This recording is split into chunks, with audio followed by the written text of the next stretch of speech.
Thank you, Mark. I appreciate the dinosaur. Hello, what's up, Madam President? How you Hey, doing how are today? you?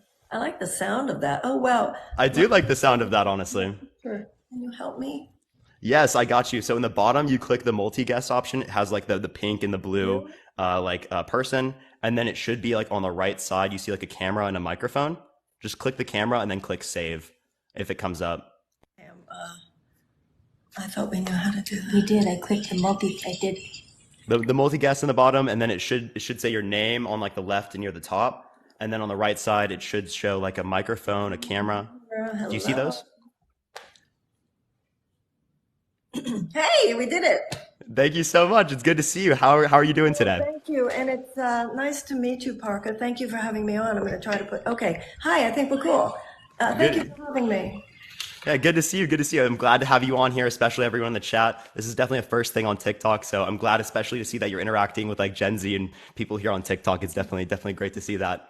Um, if you don't know, I do have like somewhat of a setup for like the interview and stuff like that. I have questions that I have prepared for you, and then also there are people that are in the community here my age and stuff like that have questions that they have to ask as well. People of the left wing, some people have like different types of perspectives. Definitely very interested in hearing what you have to say and hearing like the plans that you have set out for the future. Is there anything that you'd like to introduce yourself with before we go on to those questions? No, we can go on. I think people probably know I'm running for president of the United States for the Democratic nomination. I don't think that's news to anybody in your audience. So I'm just grateful to be here and let's do it. For sure. I do have one question first to start it off here real quick. It is quite the question. Do you think that current President Biden, is mentally, physically, and intellectually competent to be president of the United States? Yes. Do you think that Donald Trump is mentally, physically, and intellectually competent to be president of the United States? I think the word competent and the word fit are distinctly different. Competent, yes. Fit, no. Okay, so would you say the same thing for Biden as well? Do you think that Biden is fit to be president as well? I think he is fit to be president. I think the issue of the president, which is always true when we are choosing a president, is you're not just asking about today. You're asking about the next 4 years. You're considering the stress factor. You're considering all of the things that we both think about in terms of anyone running for president, but which of course we're thinking about with someone his age. It's understandable. So I think the American voter does not need me to point out to them what the issues are there. And people can consider this for themselves. For sure, for sure. How do you think that we can inspire young people to be more involved in politics when they feel so underrepresented by representatives in our country? You know, if you look at the 2022 election cycle, young people voted. The old traditional line, oh, they don't vote. Young people today are voting for their lives. I don't see a problem at all inspiring young people. Young people that I know are simply looking for someone and something to vote for that would actually make a difference. Young people don't need me or anyone to point out to them what the issues are. They don't have health care. They don't have access to higher education. They don't have access to educational opportunity. They don't even know if they have if they can look forward to a habitable planet when their own children would be growing up. I don't think that young people need to be told how important all this is. I think young people need to be offered a genuine alternative to the status quo, which young people realize is failing them dramatically. And I hope that young people see in my campaign and in my agenda what would effectuate a genuine turnaround, a new beginning in this country, a cutting of the cord with an aberrational chapter of American history, which has taken us to where we are and which promises young people nothing. Absolutely. I think that's great to hear from me, from many other people my age as well. Speaking of healthcare particularly, right, good and affordable healthcare in America remains exclusive for many Americans. Do you support the establishment of a universal healthcare system? And if so, how would you achieve such a goal given the political difficulties involved? First of all, we should remember every other advanced democracy, plus other countries that aren't even democracies, have universal health care. I think that this is so important for the average American to realize, no matter what our age. Every other advanced democracy has universal health care. The reason we don't is not, as they say, because it's so complicated here. We don't have it because it's corrupt. We don't have it because of the greed of the insurance companies and their undue influence on Congress, which has turned our Congress, as has the entire matrix of corporate tyrants at this point, turned our government into a system of legalized bribery. We don't even need that middleman.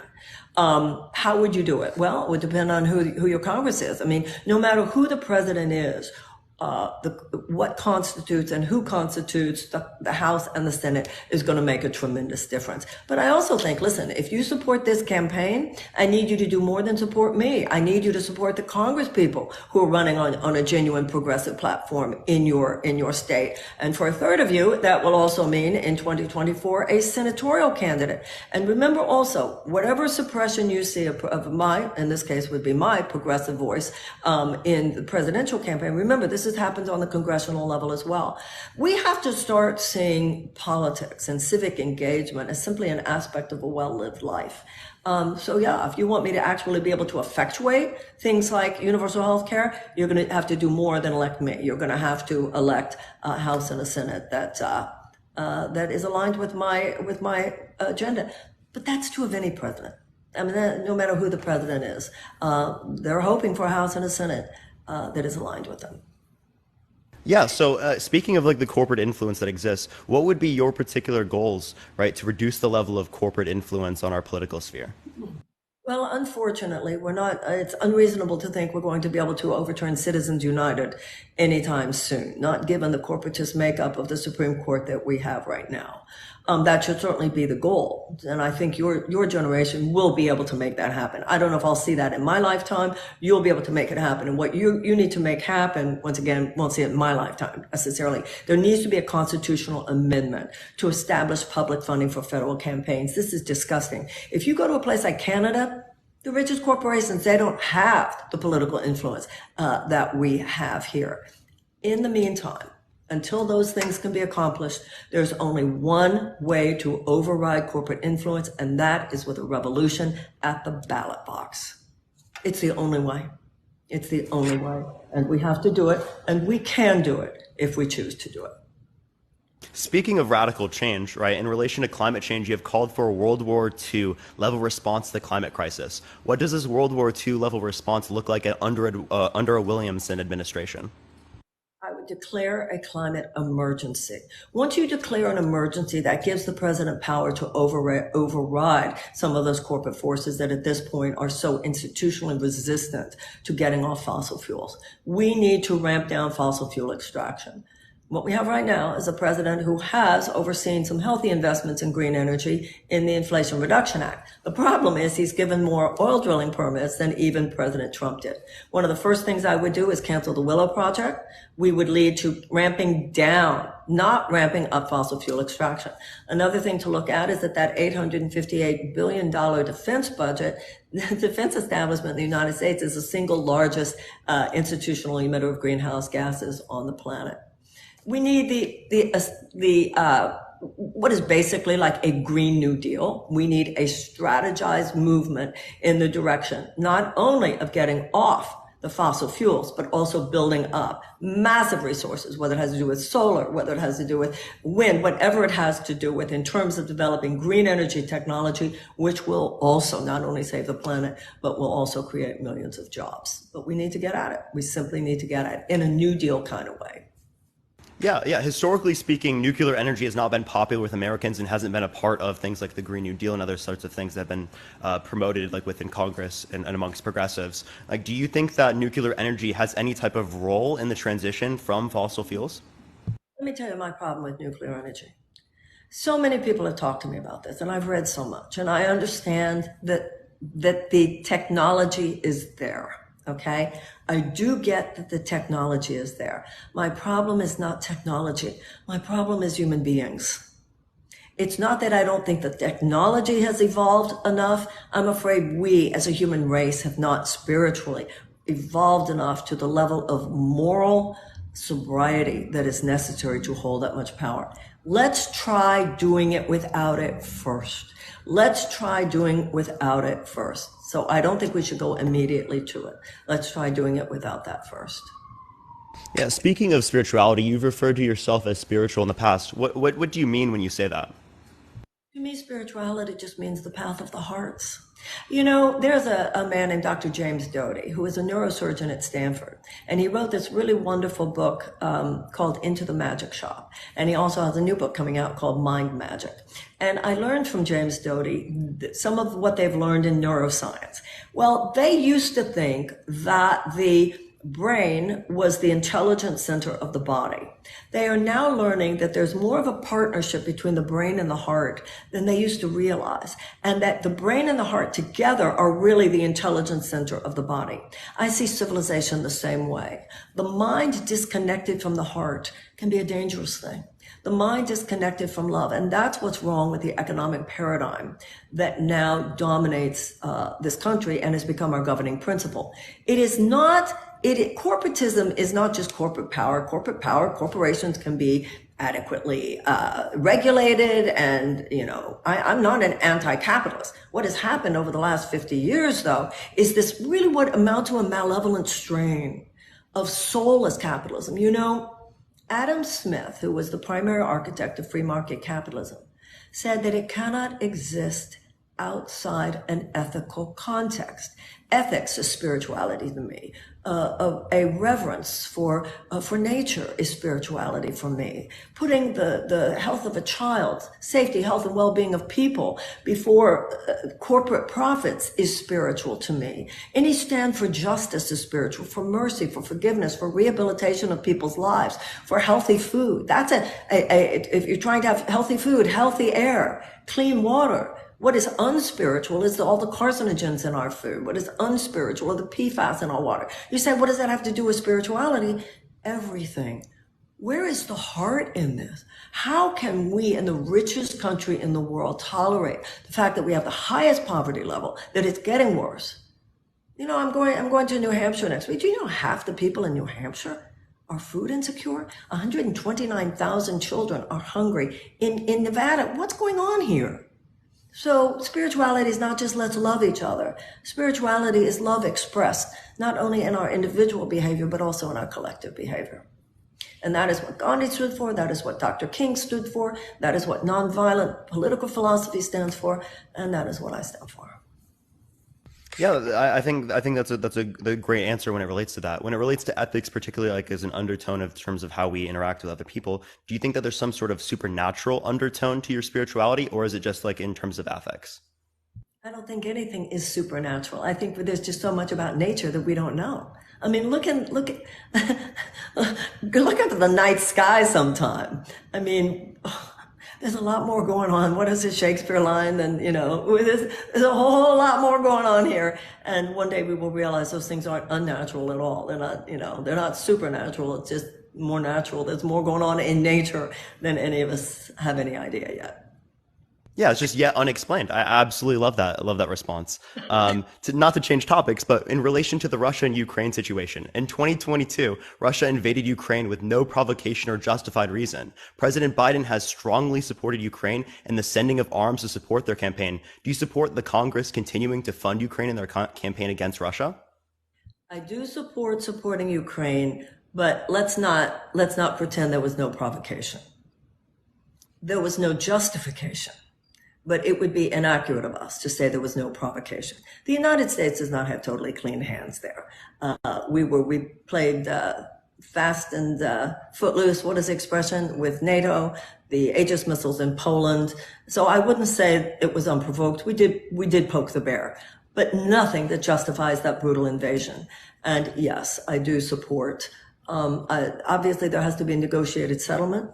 We should be doing everything possible to promote that. However, I want to see a negotiated settlement in which there is a Ukraine.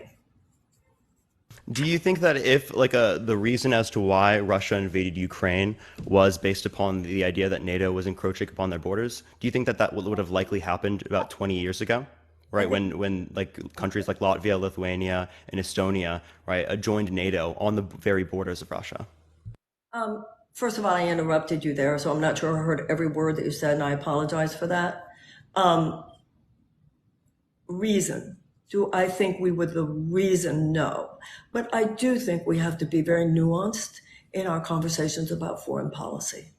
So I just don't think that it's correct to say, like I said, we poked the bear. Listen, I am for that support, and I agree with what you were saying. We have to think about Estonia, Latvia, Lithuania. We have to think about the fact that Finland, which has wanted to stay away from NATO, now wants to be part of it. This is why I do support for Ukraine.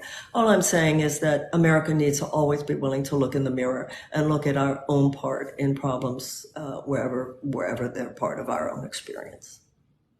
Yeah, I would very much agree with that. What specific policies do you support to try to bring about peace to the region and end the war? Well, it's funny, I was on the Katie Halper show earlier, and Bobby Kennedy and Cornel West say, we just got to promote peace talks like a ceasefire. I said, Katie, what do you think is going to happen if we say, okay, let's have a ceasefire? You think Vladimir Putin's going to say, oh, okay. You really think that's what's going to happen? That's the problem we have here. So on one hand, of course, we should be promoting talks. On the other hand, we should realize both sides consider themselves winning right now. And it's not like, people say, well, if we just come to the table, there'll be peace. We come to the table, Vladimir Putin would say, oh, that's great. Yeah, absolutely. Ceasefire sounds good. The idea that would bring peace, Vladimir Putin is a brutal dictator. He's a brutal imperialist. He has already demonstrated the way he has conducted this war. Not that you can really say we expect humane behavior, but there are some rules of war and some level of humanity, the kidnapping of children, the raping of women. Yes, I'm sorry, what was the original question? I mean, should we promote, listen, there has to be a negotiated settlement. A negotiated settlement is the only thing that's possible. But like I said before, let's negotiate in a way and at a time when Ukraine gets the best deal possible. And in a way that will not mean that he'll just keep coming. If he just keeps, that's why people say, I really resent it when people call me, some of my opponents call me the pro-war candidate, they're the pro-peace candidate. Because if we just all of a sudden stop supporting them, it's not like there's going to be peace. What we're going to see is something atrocious. Putin would have no reason to stop, and the destabilization in Europe would be something to concern us deeply. For sure. Going on to the economy, inflation, many Americans have felt the pain of rising inflation over the last year. What policies do you support to rein in inflation and grow the economy? The problem with inflation, first of all, there's an aspect of inflation that is cyclical. A lot of inflation has to do with pure corporate greed. But the deeper issue for me is not just the inflation or its consequences. The deeper issue for me is that for the majority of Americans, they can't absorb what are otherwise natural cycles of inflation. If people had universal health care, right now we have 1 in 4 Americans living with medical debt. If there weren't over 40 million Americans living with a college loan debt, if people weren't paying so much to go to college, if people had free childcare, if people had a guaranteed living wage, if people had guaranteed housing, then cycles of inflation could happen and you could absorb it. That's the problem. You have 20% of Americans who live in an economy that's pretty good, that's working for us. But the issue of an economy working for you includes the fact that if something terrible happens, I can absorb it. I can ride the wave. You have the majority of Americans who not afford an unexpected $400 expenditure. That's the problem. It's that when inflation comes, there's no wiggle room. For the majority of Americans, there's no wiggle room. That's why I want fundamental economic reform.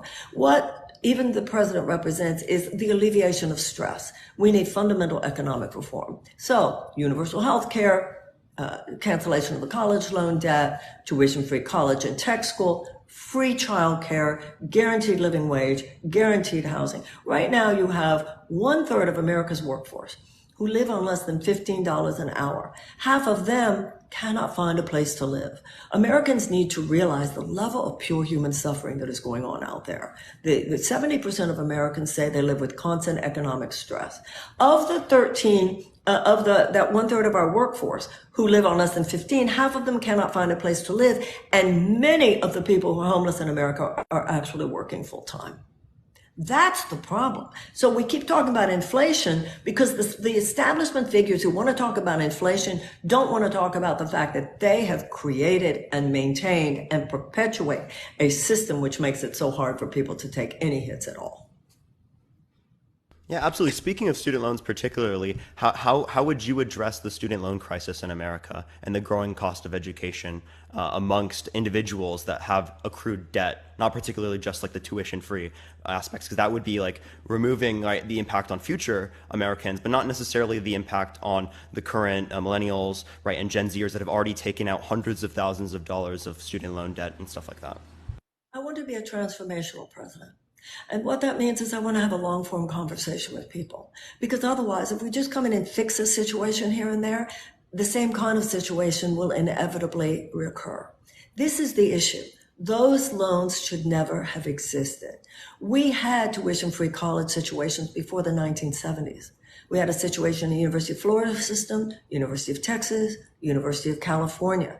You might remember in the last election cycle, Elizabeth Warren talked quite a lot about how she had gotten a world-class education for very, very little money, something like $50 a semester. This was predatory capitalism, vulture capitalism at its worst. It has tentacles. It's like a heat-seeking missile for wherever there is a profit center. And that profit center is higher in places where people are desperate. This is why we have 1.3 million people rationing their insulin. You don't have this in any other advanced democracy. It is outrageous.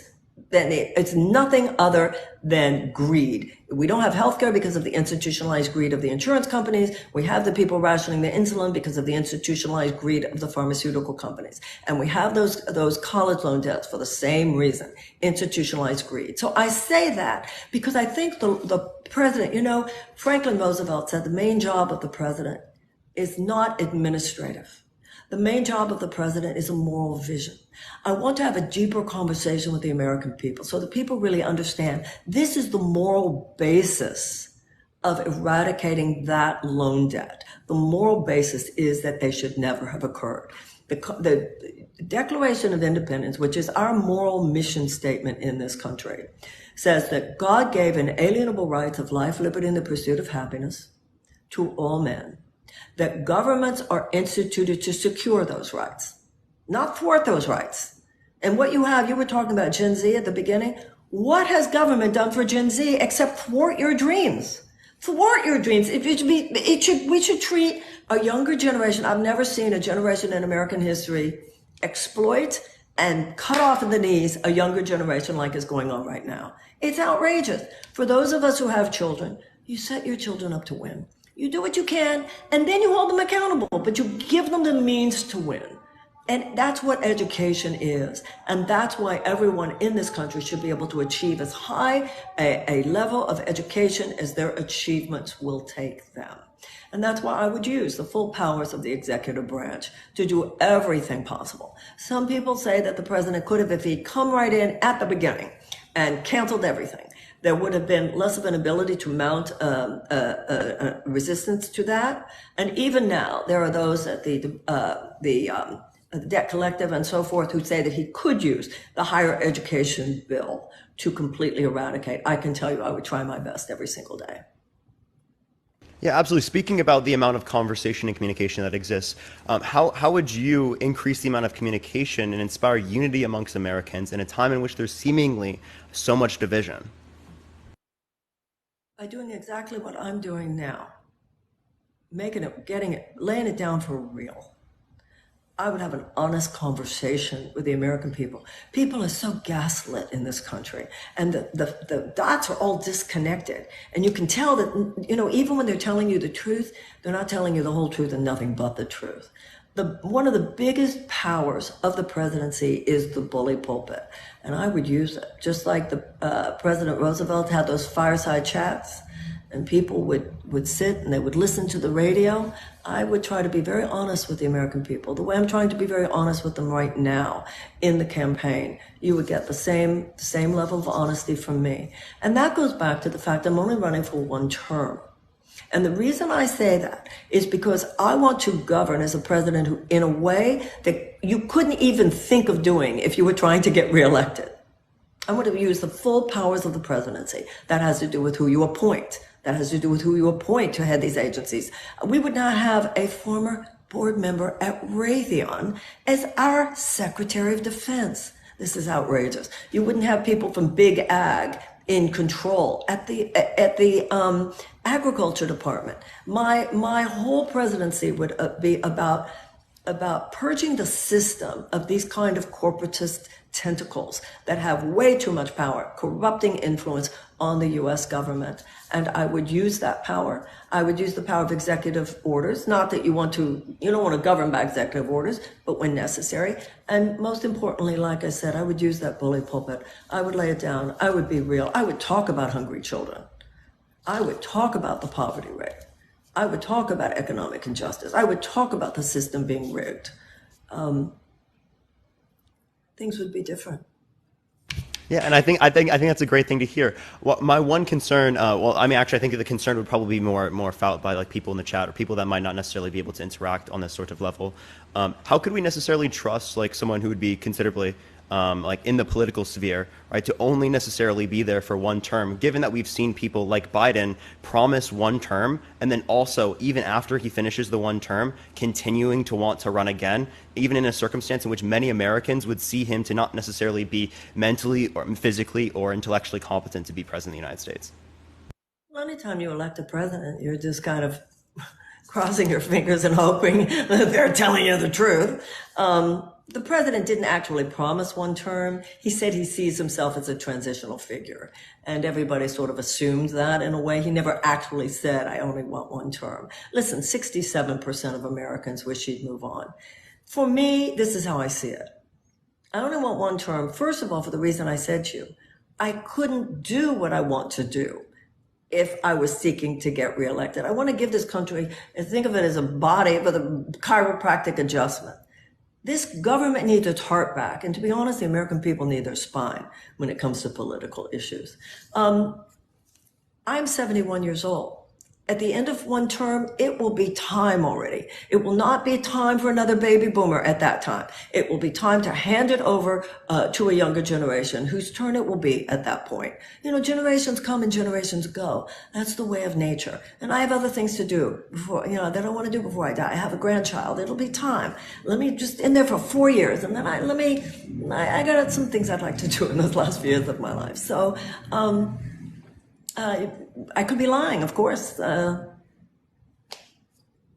I definitely would say, along with other people probably in the comments section, it does seem to be more trustworthy coming from an individual in which doesn't have as much of a political sort of presence as someone like Biden has, given that he's been in office for decades of which and whatnot, and will continue to look for re-election. But we have hit that point in which it is 30 minutes. So I was going to go on to people in which I have set up to ask other types of questions, other type of people that are in the debate sphere on TikTok. So I have people particularly to bring up questions. Is there anything else you'd like to say before we move on to that aspect? And I'm here. I don't know. Did somebody tell you I only have 30 minutes? Oh, no. I set it up. I split it up particularly for the first part for me to ask questions, and then for the second part. Other questions, whatever I can. Otherwise, I'll sign off. Whatever's right for you. Oh yeah, the second part here, I have people that are like debaters here on TikTok as well, like myself, that have questions that they prepared that I've asked them to come up and ask, so that we could have other types of perspectives to come up. I'm going to go on to the first person that I have here particularly. Their name is Blitz. They're a mathematical physicist, living in Europe, progressive aspect as well. So he probably has a question particularly here. And then we have the next person, who her name is Adora. But what's up? Parker, do you need my video on? Oh, you don't have to have your video on. It's fine like this, Blitz. You're good. All right, it's 3:30 in the morning. I probably am not fit to be on video. Hi, Miss Williamson. It's a pleasure to hear you speak. I appreciate all the questions that you're answering. So this might come completely out of left field. I'm a former graduate student and currently a postdoctoral researcher. And myself and many of my colleagues have seen the exploitation of some of the most highly trained individuals by the institutions that train them. This comes in the form of PhD candidates. These are people with master's degrees, and so-called adjunct professors who hold PhDs, teaching classes of hundreds of students, having no consistent contract, and sometimes getting paid barely more than the local minimum wage. In the case of the graduate students of the UC school system, this recently led to the largest strike in the US higher education history. I'm sure you remember hearing about this in the news. Now, I understand that these people are by far not the worst off working Americans, in any sense of the word. But the poor treatment is driving people away from pursuing research, which is leading to a decline in America's dominance in the scientific community.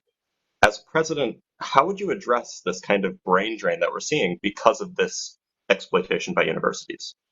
Well, first of all, you said that this was a question out of left field. Actually, this is a big question right now. I had, as one of my Firelight chats, I had a panel with University of Michigan grad students who were going through exactly what you were saying, were barely able, some of them were living in their cars, some of them were selling their plasma. Grad students. Now, this was at the University of Michigan with a multi-billion-dollar endowment.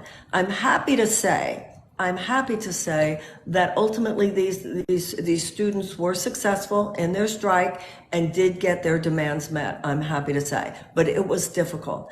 But what you're pointing out is very, very true.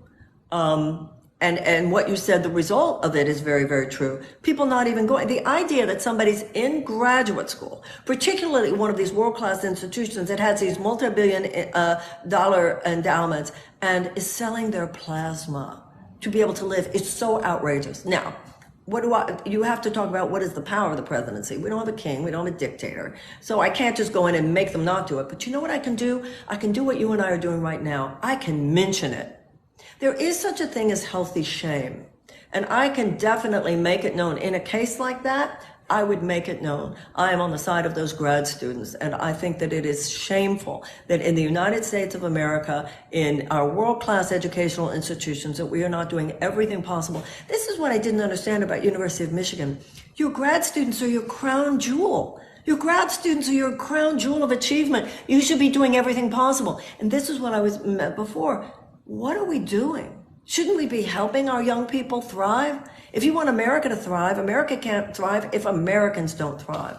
So look, the president can't come in and, tell the regents of the university of any place what they can and cannot do unless what they're doing is obviously illegal, and then the president himself or herself can't just make it stop, but can support all actions taken against them. And in a case like that, what I could do and what I would do and would have done as president, if I had been president when that was going on at University of Michigan, absolutely, you better believe it. I would talk about it, and that's not nothing. Blitz, do you have a response to that, or do you have another question that you'd like to ask before we go on to Adora? You can mention it. No, I know that you wanted to do maybe one, and then you might come back around for a loop later, so feel free to go on to somebody else. Thank you for having me. For sure. Thank you so much, Blitz. I appreciate it, man. All right, we're going to go on to the next person. We're going to get Adora up here real quick. Again, everyone, we're going to be moving on to, again, more of our mutuals. We have lots to set up, particularly. We have a few left, everyone. What's up, Adora? How are you doing? Doing fantastic. Thank you so much for having me, Parker. And it is an honor to speak with you today, Ms. Williamson. I have one big question that I would like to ask right off the bat. The transgender community in the United States is under attack. We are losing rights to things like life-saving gender-affirming care for both adults and for children. So my question to you is, what will you do to protect gender-affirming care across the nation? The transgender community in the United States is under attack. And one of the first things I would do as president is to establish special protection status, which is not nothing, which is extremely important, and which I would also lean on my Department of Justice to make sure that all violations of civil rights would be at that point very vigorously investigated. So special protection is what I would grant to transgender Americans who, as you said, are a targeted community. Fantastic. I absolutely love to hear it. If I have time for another question, Parker? Yep, fantastic. Would you support incorporating LGBTQ plus queer topics into schools, and what would that look like? Well, the president president doesn't have that power. The school agenda is under the control of the states. I would definitely express my opinion. What's happening now, for instance, with the suppression of people even learning about our racial history. I heard somebody on television. Who was it? Hold on a second. It was a celebrity who wrote a book about two daddies. I can't remember who it was, but I was just listening to it the other night. A darling children's book about a child with two daddies. This is the kind of thing children should be learning about. We should do everything to support tolerance and knowledge and embrace of others. And this is a banned book. I would definitely speak out about this. Once again, the president doesn't have the right to say, you can't do that. That's not the system we have. The president has executive power where the president has executive power. But would I speak to it? Absolutely, I would speak to it. I would be glad to I think it'd be cool to have a transgender story hour at the White House. Let's do it. Let's do it. Let's do it. That's a date. Okay. Would you say that the Democratic Party is doing enough to protect trans rights? Well, I don't think you can't really say that the Democratic Party is doing enough to, the president has not granted special protection status, which I would do, but I don't know if you could make a sweeping comment about the Democratic Party itself. I don't think that can be said. Thank you. Yeah. I wouldn't necessarily say that. All right, thank you so much, Adora. I really appreciate it. Thank you so much for asking your questions. Thank you, Have Parker. a fantastic Thank you, night. Ms. Williamson. You guys have a good one. You as well. All right, let's go on to the next person. We have Will particularly next. We have lots of other people to bring up real quick, everyone. Again, Marianne Williamson, I appreciate answering all the questions, as these are great questions. Go ahead, Will. Yeah, absolutely. So I have two questions kind of on two different topics. Wonderful, absolutely fantastic to speak to you, Ms. Williamson, and thank you for letting me up, Parker. I really appreciate it. I wanted to touch on two things, and forgive me if they're terribly critical. You said you wanted to talk real, so I just want to really hit the spirit of that and just lay some things real down. Because you call yourself not anti-capitalist, but then you also criticize the imperialist policies of Russia, and you claim to be anti-imperialist in a series of policies and views. And I want to just hit on a microcosm of that. I don't understand how those concepts can fit comfortably together, right? So specifically on things like land markets, how can we suggest that we should have a free market of stolen land? So I was wondering if you could elucidate us more on how you believe that those ideas can work together, on how we could have a free market on a fundamentally imperialist or imperially founded country and world. Well, first of all, we don't have a free market. That's the canard. We don't today have a free market. We have a market which is dominated by corporate monopolies. We have a corporate matrix, insurance companies, pharmaceutical companies, big food companies, big agricultural companies, big chemical companies, gun manufacturers, big oil, banks, and defense contractors. That's not free market capitalism. We have a form of capitalism, a malevolent strain of capitalism. You can call it trickle-down economics. You can call it neoliberalism. You can call it vulture capitalism. It's capitalism having gone off gone off the rails. It's deviated from any moral center. Now, some people say, and this is where the argument is, and I think perhaps you and I would have this debate if we were at dinner. You would say, from what I hear you saying, you'd say, well, capitalism inherently is that. I agree with Richard Wolff. Capitalism is not a light switch. You either have it on or off. It's not like that. Institutions evolve. Institutions transform. And that's what I believe in. I believe in the transformation of a system. And let's not get stuck on words. I mean, if you're going to say, okay, let's end capitalism, and it's kind of like, I'm in a business where I'm a writer, okay? So I have an experience of the upside of what is a free market. I write the book, the publisher publishes it, the consumer buys it. Everybody wins. That's a free market. That's a righteous mark. And it's the high side. It's the high side of capitalism. Everybody wins. Everybody puts in energy and takes energy out. But that is different than corporatism. And that kind of small business upside of free market capitalism is consistently squashed in this country by this behemoth of this corporate matrix. But this corporate matrix of corporate tyrants, and it is tyranny at this point, it is economic tyranny. This is not free market capitalism. Adam Smith, who was the primary architect of free market capitalism, said it cannot exist outside an ethical center. So you and I would definitely agree that the way the economy operates today has no ethical center. It is a soulless form of capitalism, which feels no ethical responsibility to people or to planet or to other species. It sees stockholder value as the primary good. It has led to that $50 trillion of transfer of wealth into the hands of 1 to 10% of Americans. It is tyrannous, and it needs to be repudiated. And that's what I believe is going on with the labor movement being regenerated today, and also with campaigns like mine. Wonderful. And if I can just one more like kind of pushback question on that, quite specifically, right, regarding stolen land and anti-imperialism within America. How can we justly stolen land as in Native Americans? Yes, absolutely, like First Nations people. Okay. How can we justly engage in any form of like free market or any form of like capital with land under a capitalist like America while calling ourselves anti-imperialist? Right. I'd love to get a direct answer on the land question. The imperialism of someone 200 years ago is different than the war machine of imperialism, which is in our generation in such things as the Iraq War. So the answer is what was 200 years ago. I mean, we can make records, but when you talk to Native elders, and I certainly have, there are such things as in 1864, we did sign a treaty saying that the Black Hills of South Dakota would be given back. The Black Hills of South Dakota absolutely should be given back to the Sioux. And you wouldn't be disturbing the government of South Dakota. So mainly it's broken treaties and unfair treaties. But in terms of the fact, I mean, you could look at any country. You could look at any country in the world. Somebody 100 years ago or 200 years ago stole that land. Understood, absolutely. And I really do appreciate the direct answer. Once again, just said and done, really. I do appreciate it. Parker, I have one more topic I want to address, if I can. You and I could have a good hour-long conversation. Absolutely. I hold lives as well. You're more than welcome.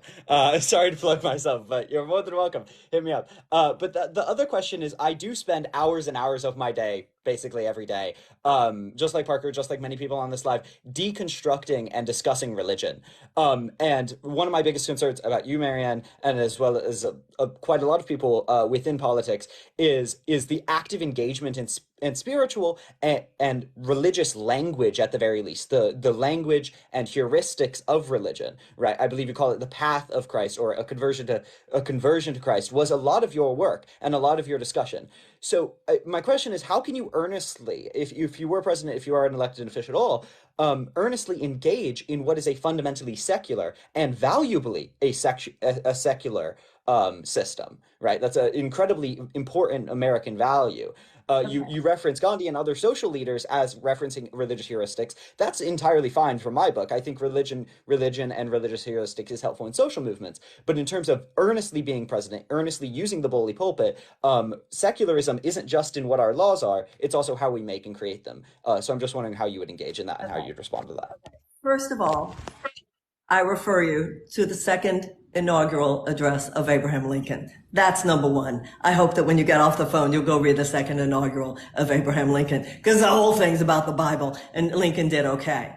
That's number one. Number two, you've never heard me in any of my political campaigns use religious language.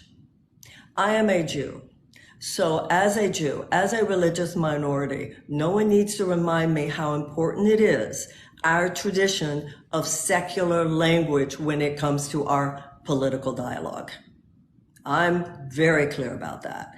And you have never heard me in my political speeches, my political talks, anything you heard tonight, I don't throw anything in there because it doesn't belong in there. When you talk about humanitarian values, you can get it all done You don't have to use religious language. I spoke at a church in Atlanta the other night. Because it was a church, it was a black church in Atlanta, I was totally free because in the black churches, there hasn't been this division of progressive politics, so you're free. Outside that context, you haven't heard me do it as a candidate, and you would not hear me do it as president. When it comes to the larger issues, however, once again, go read the second inaugural. Wonderful. Well, I'll get out of here. Thank you so much. Thank you so much, Will. It was great having you on, man. Thank you so much. All right, let's go on to the next person I have set up here real quick. Particularly, we have Lydia, if you know Lydia, of course. All right. What's up, Lydia? How are you doing? I'm good. How are you? Doing great, of course. My phone is lagging a bit, so hopefully that doesn't mess anything up. Very nice to meet you, Miss Williamson. I have a question that I hoped no one else would ask. I am vegan and I am interested. According to the Humane Society International, experts found that dietary shifts could contribute up to a fifth of the mitigation needed to hold warming below 2 degrees Celsius, and that policies operating across the food system would allow for more sustainable land use management, result in greater food security and low emission trajectories, contribute to climate change adaptation and mitigation, and improve public health. Do you have any intentions regarding subsidizing more plant-based options and making them more readily available for people, especially in low-income areas? Yeah. I hope that you will go to Marianne2024.com, read about animals and animal factory farming and ending it, and I hope that you will read about food as well. Because the facts that you just stated are correct. Yeah, I appreciate that. I think a lot of people, even on the progressive side, do tend to ignore the fact that animal agriculture is one of, if not the biggest contributor to global warming. And it can be slightly frustrating to not hear from other people on the left speaking about that as well. So that is the only question that I had, and I totally will go to your website and read up on that, but it's amazing speaking to you. Read about animals and about food. Awesome. Thank you so Appreciate it. much. Thank you, Thanks, Lydia. Parker, for Appreciate you having coming me on. Appreciate you coming on. All of that. All right, everyone. Next person we have particularly is Dean, everyone. Y'all already know Dean. What's up, Dean? How you doing, man? I'm doing all right. Thank you so much for letting me up, Parker. First, I'd like to say, Miss Williamson, it is a pleasure to meet you, and it is a pleasure to be up here. So my first question that I have for you pertains to women's rights, and specifically abortion rights. So as we all know, in 2022, Roe v. Wade was overturned, effectively, eradicating federal protection to access to abortion. And the fallout since that has been 22 states outlawing abortion with specific legislation on week marks, and then about another 3 states that have mixed results and are expected to ban abortions. If elected president, do you intend to introduce any form of policy to protect the access to abortion on a federal level? I would do everything possible to do that, and of course a lot of that will have to do with the makeup of the House and the Senate. I would be willing to at least carve out, if not eradicate, stand for the eradication of the filibuster in order to codify reproductive freedom. And what are your specific takes on the issue? Do you think that abortion should be something that is a protected right for the women within the U.S.? Should this be a thing that no matter the state in which one presides in, as long as they preside in the United States of America, they should have access to this form of healthcare? Yes, I do. I believe that abortion is a moral issue, but I believe that it is an issue of private morality and not public morality. I trust the moral decision-making of the American woman. I think that the vast majority of women only take part in abortions from the deepest place of reflection. It is not an easy decision for a woman. And the last thing she should have is the government telling her what that decision should be. Thank you so much. And I just have one more question, if that it's okay, Parker. And this just has to do on maybe some more explanation on some of the things that you've talked about. I know that you're an advocate for economic policies aimed at reducing income inequality, and specifically, I believe you're an advocate of a UBI, or a universal basic income. Is that correct? Well, this is how I feel about universal basic income. The economic stress of the average American is so great at this moment that I am open to anything to try to right this ship that is listing so far to one side. For that reason, UBI, I'm a supporter of UBI, but let's be very clear. It does not answer to the fundamental flaws of vulture capitalism. So I think I could see something like a 5-year, right? Because basically, if you look at the American Rescue Plan, we saw what happened when people were handed checks. So yes, handing people checks is a very good idea. You know, they've done that study recently in Canada about what people spent the money on, who were homeless, who were actually given some money. But I would like to see it something like sunset within 5 years, let's say, so that in 5 years it could be reconsidered. Because if you have universal health care, if you have tuition-free college, if you have the cancellation of the college loan debt, if you have my economic bill of rights, if you have free childcare, if you have paid family leave, if you have guaranteed housing, if you have guaranteed sick pay and guaranteed living wage, we will get to the point where the UBI would not be necessary. So my support for it is as a stopgap measure. Okay. And how do you plan to fund this? Well, you know, it's interesting when people ask that. How did we fund the Iraq war? And how do we fund the 20 years too long that we stayed in Afghanistan? And how did we fund the 2017 tax cut, the $2 trillion tax cut, where 83 cents of every dollar went to the richest corporations and highest earners? How do we fund the obscenely bloated military budget? And how do we fund all those multi-billion-dollar corporate subsidies that go to industries that are already making billions of dollars in profit, as well as in many cases poisoning our food, poisoning our air, and poisoning our planet? We have the money. It's about, and I also want to point out, this is your money. This is your tax dollars. And not only that, when you help people thrive, okay? When our money is spent, this is about wealth creation, okay? When you help people thrive, that's where money comes from. Money comes from the creativity and productivity of the American people. The American people are so beaten down right now. Help people have people who have higher education tend to make more money. People don't have those college loan debts will start their own businesses. Help people thrive, there will be a greater tax base, and that is the way we will pay for everything that is needed to put this country back on track. Well, thank you so much for answering my questions. I once again, I really appreciate, the opportunity to come up here and ask you this. And Parker, thank you to you as well. Have a phenomenal night. Appreciate it, man. Thank you so much. Appreciate it. I did want to ask Marianne, just to make sure that we aren't going over too much time. I do have lots of other people that would love to come up and ask questions. If it is too much to continue on after the hour mark, because I did only bring it up to about an hour, let me know.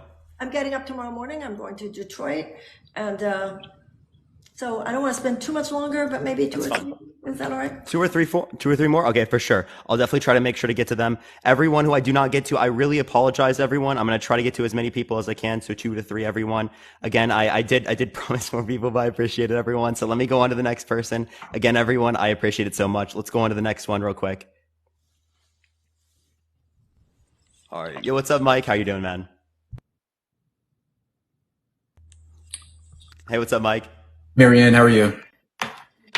So, yeah, I just had a question about education. So students across the board in America, they're failing across the board. University enrollment is declining. Kids are feeling uninspired in school. They feel like, social media is distracting them. We're also seeing the effects of this in terms of the lack of innovation in America, the lack of scientific literacy. So, how would you reform the educational system at the most fundamental level so that kids can be more reinvigorated in terms of, critical thinking skills and things like that? Okay, well, you brought up several topics, all of which are important. First of all, when it is true that we are doing very poorly in relation to educational results in other countries. But let's be very clear here. White children living in privileged neighborhoods are doing just fine. So the first thing we have to deal with is the fact that we are the only country that has so much of our educational funding provided by the tax basis. It is absolutely wrong. It is immoral that a child's education is determined in such large part by how much money their parents have, even in public schools. So one of my goals, just like John F. Kennedy said, within 10 years, we will land on the moon. For me, within 10 years, we will have Every public school in America will be a world-class palace of learning and culture and the arts. That's number one. Number two, you talked about the role of social media, the distractedness, et cetera. You're probably aware that the Seattle School District is actually suing the tech companies because it has now been established that there is not just a correlation but causation between the number of hours that these kids spend on their tablets with their ability to sleep, their ability to focus, their ability to learn, and so forth. So I very much support that suit and would say so and do everything possible. In terms of college enrollment being down, because what you're pointing to, the horrors are just every day we learn more. I mean, we have kids graduating from high school who basically can't even read. But then also we have to look at the fact that we have millions of children in America who are traumatized before the age of 5. The question at this point is so much bigger than education. The question is childhood itself. American childhood itself is the problem. This is why I want a Department of Children and Youth. I've met principals at elementary schools who tell me they have children on suicide watch. Like I said, we have children traumatized before preschool. We have schools where there aren't even the resources to teach a child to read by the age of 10. If a child cannot learn to read by the age of 10, the chances of high school graduation are drastically decreased and the chances of incarceration are drastically increased. The cradle to prison pipeline is a very real thing. We also, you were talking about college enrollment being down. We also have teachers quitting. Teachers saying, this is not what I signed up for. I didn't sign up for crowd control. I didn't sign up to have to take care of behavioral problems. This is why I'm saying we have to have a larger conversation really about the state of the American child. A lot of the people, by the way, who aren't signing up for college, though, is because of the expense of it and taking on those lines. The only other thing I'd say about that is taking on those loans. The only thing I'd say about that is I think that the American child is the greatest collateral damage of ultra-capitalism. They're not old enough to work, so they have no financial leverage. They're not old enough to vote, so they have no they don't represent a political constituency. They would be my greatest concern. If we want this, for us to have the country that we want 20 years from now, which is when you guys' lives are blossoming, you're full power in 20 years, then we're going to have to take better care of our 10-year-olds today. We know now things about the brain of early childhood that we didn't even know 10 years ago. That's why it's got to start before education. It's got to start before preschool. We have to deal with the fact, just the last thing I'll say about it. You think we have a mental health crisis now. Wait 10 years from now, when you'll have a generation coming into adulthood who, when they were in elementary school, were praying every morning, dear God, don't let me get killed at school today. So, Yeah. believe me, I'm on it about the American child. But to be honest, it's a bigger context than just education. And then, yeah, thank you for that. And then last question real quick. How would you defeat Donald Trump, right? His tactic is to be very aggressive. He calls you names and all these things. So how are you going to go in there, attack, and defeat Trump? My nickname for him would be Donald Darling.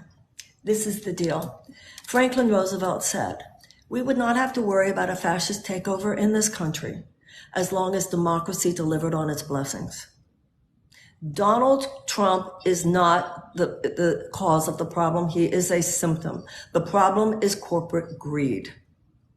Corporate greed has given us a system in which democracy is not delivering on its promises. If democracy was delivering on its promises, we would have universal health care and so forth. I will defeat Donald Trump by making him irrelevant. I will defeat Donald Trump by presenting to the American people such a better alternative. The people who love Donald Trump and are going to vote for Donald Trump are going to vote for Donald Trump. Some of them are going to vote for him even if he's in jail. That's not the biggest threat to the Democrats in 2024. The biggest threat is how many people would stay home. And if all we do is provide a status quo politician to just continue doing what they're doing now, that's my concern, is how many people would stay home. I will provide an agenda that people can actually get excited about because it would make a visceral difference in their lives. Great, thank you. Thanks for having me. Man, I appreciate you coming on. Thank you so much, bro. Bye. All right, we're gonna go on to the next person. I think that we have time for 2 more people. Is that good, Marianne? For sure, for sure. Let me go on to the next person. I apologize to literally everyone I did not get to. I apologize, everyone. What's up, Lux? How are you doing? Hi, how are you? I did not know I was gonna get added up. So, hi, Miss Williamson. How are you? Fine, thank you. How are you? I'm doing good. So I just had a few questions for you when it came to like the BIPOC community and people of color. So I've heard during this live that you mentioned it a couple of times. I wanted to know that if did you have any plans for maybe working on systemic racism? Because I feel like that's a issue that has been through our system when it comes to healthcare for Black women, when it comes to the system of the police, things of that nature, when it comes to even just like our jail system. Is there any plans that you have for that? Absolutely. First of all, I would ask Cory Booker and Tim Scott to come into my office. They could bring whoever they wanted. We will not leave, I will tell them, until we have hammered out a bipartisan bill for police reform. It is absolutely outrageous that BLM was the single largest protest movement in the history of this country, and it did not lead to one fundamental police reform legislation. If you look at my and also want police reform goes beyond that. We need to look at the training of our police. All of that should be part of it. If you look at my website, Marianne2024.com, look at my issues page, I do have a plan for reparations. That was part of my plan in my 2020 election cycle, and it is my plan now. There is a debt to be paid. I've talked here about how we need to be transformational and not just transactional. Well, actually, when it comes to paying reparations for slavery, to me, it's a very transactional issue. There is simply a debt to be paid. My plan for reparations has to do with a council of Black elders. The money would be dispersed over a period of 20 years. It would have to be intergenerational. It would be Black leaders from culture, from the arts, from business, from real estate, from politics, from the sciences. And it would be up to Black people. I think if white people owe the money, I don't think it's up for white people to tell you how to spend it. So this council of elders would be given the power within the purview of educational and economic renewal. It won't fix everything, but I think that it will go far towards. I think that most Americans, first of all, I think most Americans are undereducated or uneducated or miseducated about the history of race in the United States. I think when people are informed, it's kind of a no-brainer. If you have almost 200 years of slavery, 250 years of slavery, plus another 100 years of institutional oppression of Black people in the American South, it's not a hard sell once people are in a serious conversation that there is a debt that is owed here. And also, I think most white Americans might not realize that if the wage gap was changed, if we actually close the gap between Black and white economically, our economy would be $1.5 trillion larger. That's very true. And I did have another question for you when it comes to the reparations, because that was what I was going to ask you about as well. How do you see that that being funded? Where would those funds come from? Because they've calculated that the estimate of reparations that are owed to Black people in specific is about trillions of dollars. So how would this be funded? So this is the deal. If you look, it is estimated historically that there were probably between 4 and 5 million formerly enslaved people at the end of the Civil War. Every family, enslaved family of 4 was promised 40 acres and a mule. If you do the math, then yes, it would be trillions and trillions of dollars. Trillions and trillions of dollars is not politically feasible. I believe that $1 trillion, and I think I want white people to hear me when I tell you this. Some people say, oh, $1 trillion. If you have $858 billion that we pay every year in the defense budget, that's just slightly more than 1 year of defense spending. And I believe that it is reasonable. What I would want to do as president is to call Sandy Darity, Ta-Nehisi Coates, other people who have done such extraordinary work on this over the years, go to Camp David for the weekend, start fleshing out a plan. I would be willing to say, let's put $1 trillion on the table. Now, remember, Congress is the one that decides. You know, the president doesn't get to say, I promise you $1 trillion. But I believe that $1 trillion could be the amount of money that it could be, I believe could be sold to the American people. When you say, where do we get the money? It's like someone else asked that. We spent trillions on the wars in Iraq and Afghanistan. We gave a $2 trillion tax cut in 2017 that will never pay for itself.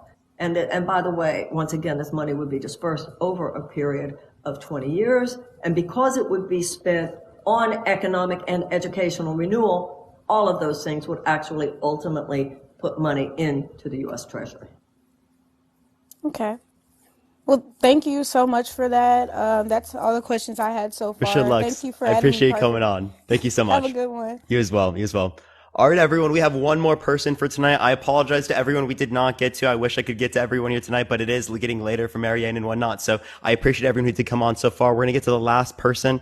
We have RTP lined up. Again, I apologize to everyone I did not get to. I apologize, everyone. But we're going to go on to RTP for the last one here. Hi, Miss Williamson. RTP? How are you? Sorry about the camera angle. This is awful. Thanks for staying up with us, Miss Williamson. I appreciate it. All right. So I'm a former Republican. I'm a former Christian. And I'm extremely leery of the way that propaganda and ideology can be used to sway an electorate. You've called abortion a moral issue, which you again talked about tonight, which leaves out the fact that many times it's a medical necessity. You've called COVID vaccinations for children draconian. You've listed GMOs as a source of... I didn't say anything like that ever. Okay, I had the... do you want me to pull... I could pull up the quote. We can just skip that if you'd like. That was before COVID was here, and it wasn't about the vaccines. It was about mandates. So, excuse me, sir, but what you just said... Sure. Sure. Everybody can look at that themselves then. You've listed GMOs as a source of corruption in our food system, despite overwhelming scientific disagreement that they're safe. And you've mentioned antidepressants and the research into biological factors existing simply because of the industry. So I didn't say it existed simply because of the industry. No, I didn't. So I quoted that exactly from your quote. But again, people could probably check that. My question is this. As a leftist, it's not only important that we can articulate our plans, but that we can actually implement our plans and build a coalition that will help us do that. I've seen no evidence that you have either. The coalition, your support seems to be waning. What plans do you have going into 2024 and up to the election that would make us think that we can lean on you and that you could build a coalition and that you could get the things that you're talking about actually into place? First of all, you say my support is waning since you seem so into facts, although you're pretty slippery with them. There is no factual... Well, with all due respect, I fact-checked all of this before. So RTP, let's let her respond real quick. That's number one. Well, I'm going to respond if I get called out. I have already said, whether or not I have a House and a Senate that will go along with my plans is not just whether I do something, but whether you do something. Whoever the president is, the president will be able to effectuate his or her agenda to the extent to which, number one, Congress goes along. That's true of, whether it's Joe Biden having to work with Kristen Sinema and Senator Manchin. It's the same thing. And as I said before, this will have to do with whether or not the American people elect someone. I also would hope that because of my conversation with the American people, that their own, and one of the things that it must change is we must change. Who we are must change. We must begin to see civic engagement and political activism as simply part of a well-lived, meaningful life.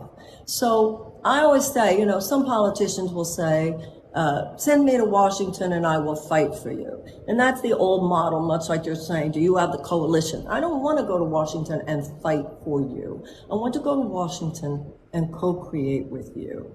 I want to go to Washington and deal with factors there that are no different than people have to deal with in state houses throughout this country, whether it has to do with Concord, New Hampshire, whether it has to do with Sacramento, California, whether it has to do with Austin, Texas, or wherever. So I want to do in Washington what I want to do, what I need all citizens to do if you care about your community and your state and your country. Many of the issues we're dealing with today have to do with ground zero being in these states, much like when we're talking about women's reproductive rights. That's the coalition I'm building. The coalition I'm building is with the American people, and it is the American people in partnership with me who will ultimately have the power. to move this away from the corporatist direction. Sure, but how would us being on your side like allow you to push legislation through, like to advance your agenda, right? Because that still goes through Congress. Of course, and that, listen, we have, and that's as it should be. We don't have a king or a queen. The president does not have a magic wand. We don't want the president to have a magic wand. The president is one of three co-equal branches of government. Once again, and I've said this several times already, whether or not I will be able to effectuate certain aspects of my agenda will have to do with who's in the House and who's in the Senate. It will also, however, have to do with the pressure exerted by the American people. If I become president, that says to me the American people are in the mood for something new. They're in the mood for a difference. And I would hope that those who are attracted to my candidacy will not only work for my campaign, and I hope you will go to my site. I hope you will volunteer. I hope you will come to New Hampshire, canvass with us. I hope that you will make this happen with me. However, give equal attention to the people running for Congress in your district. Give equal attention if you're one of the 1/3 of states that have actual senatorial races in 2024. It's going to take more than any one election. It's going to take a real sort of evolutionary fervor.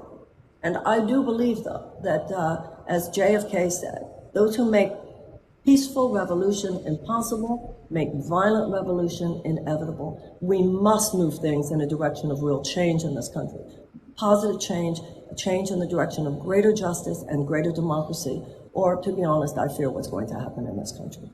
Thank you. And honestly, thank you. Like, we don't get a lot of opportunities to talk to candidates. I think it's important sometimes to give the most pushback. I appreciate your willingness and your courage to walk onto a platform where you don't get to know what the questions are and take the questions.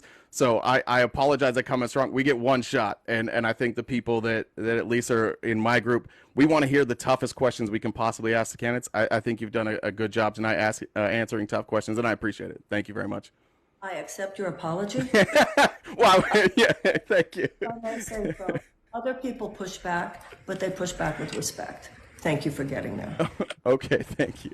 Thank you so much, RTP. Have a great night out.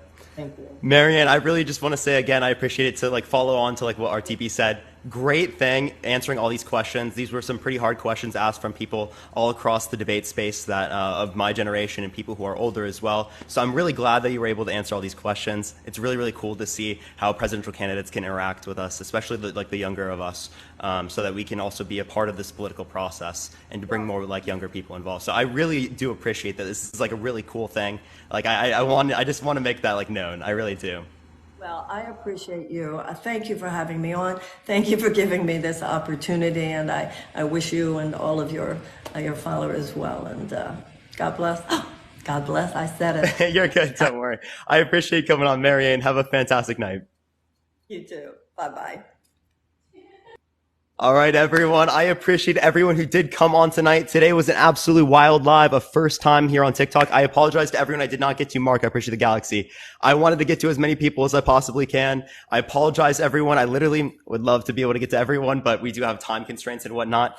Hopefully everyone had a great night, everyone. I will be on tomorrow at my normal time, so around 11 a.m. Pacific Standard Time is when I'm going to be live tomorrow. I appreciate everyone who came through, especially who has been here for the past 2.5 years before this even happened in the first place. One of the greatest things, honestly, I'm really stoked with what Debate Talk has done. Like, this community has grown so much. I'm glad to see how much it's grown over the past 2.5 years. This I think, is a testament to how much it's grown. So I'm glad that everyone is around here to like see that with me as well. Appreciate the Disco Brawl. Appreciate the Had Mustache. If you want to see this interview, I am going to be posting this here on YouTube. You can check me out on YouTube, Parker Get a Job. So if you missed any point of this, make sure to look me up on YouTube, Parker Get a Job, or check me out, Linktree in my bio, Parker Get a Job. Appreciate the mystery firework. Thank you so much. Follow me if you haven't already. I go live literally every single day and debate people. This is making history. I appreciate everyone for coming on tonight. Jared, I appreciate the meteor shower. Thank you so much. I'm going to be going over to my third account or second account right now. I appreciate the gold mine. Thank you so much. You can look up Parker Get a Bible. That's where I'm going to be just talking to people. So if you want to come on and just see like the after interview sort of conversations, you can make sure to do so right now. Again, Parker Get a Bible. Thank you everyone for all the gifts tonight. I appreciate it so much. Have a fantastic night, everyone. Again, Parker Get a Bible if you want to see the after interview, post interview conversations, everyone. Have a fantastic night, everyone, and peace out, y'all.